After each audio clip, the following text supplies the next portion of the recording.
Australia's first royal tour was a bit of a disaster, but it started out positively. Upon arriving in Adelaide in 1867, Queen Victoria's son, Prince Alfred, was greeted by a massive cheering crowd. Then he went to Melbourne and the troubles of course started immediately. The place was essentially a copy of Northern Ireland. They got the king supporting Protestants and the rebellious Catholic Irish. And in the midst of that, the prince was to attend a public banquet. Yeah, it became a riot and he just snoped out of that one. The next destination was Geelong. Yeah, that was just a Melbourne part 2. Well, the next stop was Bendigo. These guys had constructed a replica of the Prince's ship and planned a massive fireworks show. But before the show, 2 kids climbed into the ship, trapped themselves inside, and set off the fireworks, burning themselves to death together with the planned event. Yeah, rip. Well, to compensate, a ball was planned nearby and they just built Alfred Hall, which just conveniently also accidentally burned down. Well, then the prince sailed to Tasmania, where he had a long, boring countryside holiday. So that went well at least. The visit to Sydney, which happened next, was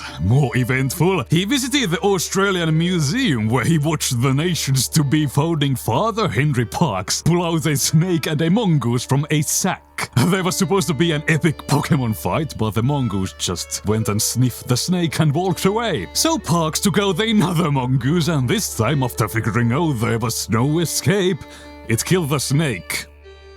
Cool. But the real deal happened when Alfred visited a beachside picnic on the 12th of March. An Irish assassin appeared from the crowd and shot Prince Alfred in the back. Well, the gunman got tackled and the prince managed to recover with medical assistance. And then he sailed home. Now, you'd probably think that after witnessing how cursed a place Australia was, he would never ever return. Except only a decade later, he was back in Australia. Full video on YouTube and Rumble.